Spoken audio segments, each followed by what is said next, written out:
Assalamualaikum warahmatullahi wabarakatuh. Ahlan wa sahlan kepada Ananda semuanya yang telah bergabung di channel YouTube video pembelajaran PPKN kelas 8.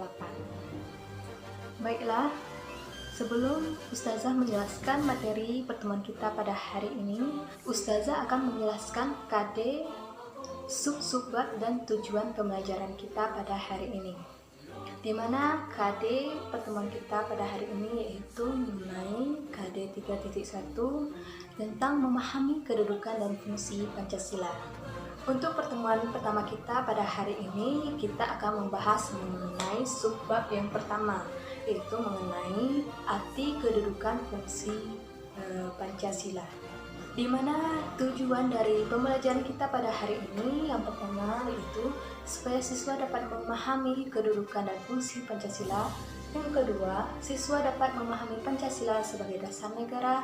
Dan yang terakhir, siswa dapat mengamalkan dan mempertahankan Pancasila sebagai dasar negara. Baiklah, sebelum Ibu menjelaskan materi pertemuan kita pada hari ini, silahkan antum buka Al-Qur'annya, buka surat Yusuf halaman 111.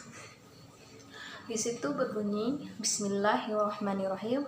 Laqad kana fi kasihim ibratul lil ulil albab ma kana hadisani yuftara walakin tasdikal ladzi baina yadi wastafsila kulli syai'in wa hudan wa rahmatul liqaumin yu'minun. Yang artinya, sesungguhnya pada kisah-kisah mereka itu terdapat pengajaran bagi orang-orang yang mempunyai akal. Al-Quran bukanlah cerita yang dibuat, tetapi membenarkan kitab-kitab sebelumnya, menjelaskan segala sesuatu dan sebagai petunjuk dan rahmat bagi orang-orang yang beriman. Kenapa Ustazah menyuruh antum untuk membuka Al-Quran surah Yusuf ayat 111? Karena surah tersebut berhubungan dengan materi yang kita pelajari pada hari ini. Baiklah, sebelum Ustazah membahas mengenai arti kedudukan dan fungsi Pancasila, terlebih dahulu Ustazah akan membahas apa itu Pancasila.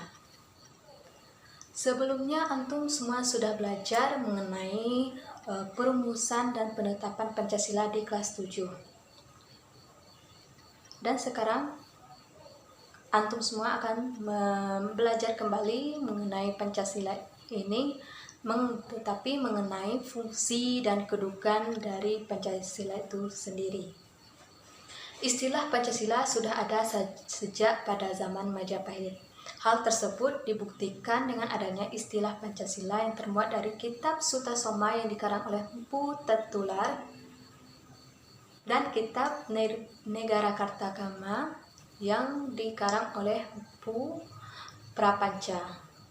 Kedua kitab tersebut telah ada di zaman Majapahit. Berarti itu adalah bukti bahwa istilah Pancasila itu sudah ada di zaman Majapahit.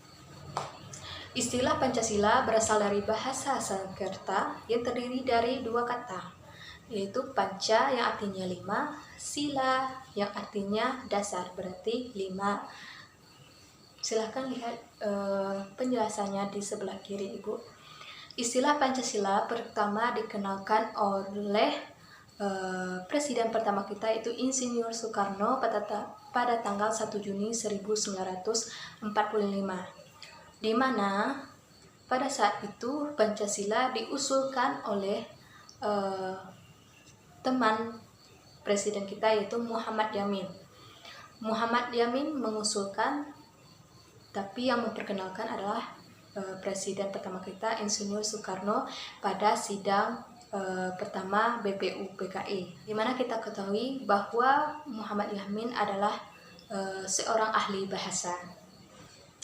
Karena Pancasila ini dikenalkan pada tanggal 1 Juni 1945, maka ditetapkan pula pada tanggal 1 Juni tersebut sebagai hari lahir Pancasila sebagai dasar negara. Baiklah, itu adalah penjelasan mengenai Pancasila. Untuk selanjutnya kita membahas mengenai fungsi dan kedudukan Pancasila.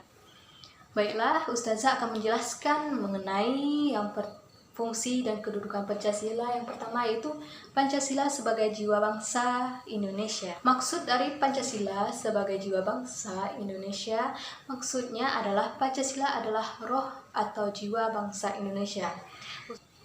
Ustazah contohkan seperti manusia. Manusia ini mempunyai jiwa dan raga.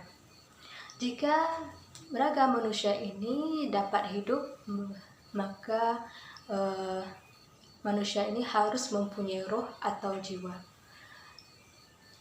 Begitupun di negara kita, di negara Indonesia, jika bangsa Indonesia ini tidak mempunyai Pancasila sebagai dasar negara dan jiwa hidup bangsa, maka bangsa Indonesia ini tidak bisa hidup dengan ketentraman dan kedamaian. Yang kedua itu Pancasila sebagai kepribadian bangsa. Maksud yang kedua ini adalah Pancasila ini sebagai ciri atau corak khas bagi bangsa Indonesia dengan bangsa lainnya. Yang ketiga itu adalah Pancasila sebagai perjanjian luhur. Kenapa Pancasila sebagai perjanjian luhur? Karena seperti kita ketahui bahwa butir-butir Pancasila dirumuskan dan dibentuk melalui perjanjian para pejuang kemerdekaan Indonesia, di mana yang kita ketahui adalah para pejuang Indonesia disebut dengan lembaga yaitu PPKI, yang dimana di situ terjadi perjanjian antara lembaga tersebut dengan rakyat Indonesia. Yang keempat itu Pancasila sebagai sumber hukum dari segala sumber hukum. Maksudnya adalah kita ketahui bahwa Indonesia ini adalah negara hukum. Untuk ketentraman dan kedamaian rakyat Indonesia, maka dibentuklah hukum atau aturan yang berlaku di Indonesia yang seperti kita ketahui itu ada Undang-Undang 1945, undang-undang, di mana undang-undang tersebut terdapat pasal-pasal yang mengatur negara Indonesia, peraturan pemerintah, dan segala aturan yang ada di Indonesia ini bersumber dari Pancasila, segala sumber hukum. Selanjutnya itu ada Pancasila sebagai cita-cita dan tujuan bangsa Indonesia. Maksud dari yang kelima ini adalah butir-butir Pancasila dibentuk karena cita-cita dan tujuan bangsa Indonesia.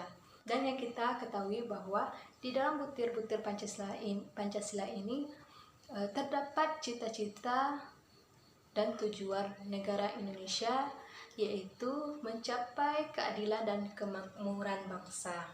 Untuk yang selanjutnya, Pancasila sebagai satu-satunya asas dalam kehidupan berbangsa dan bernegara.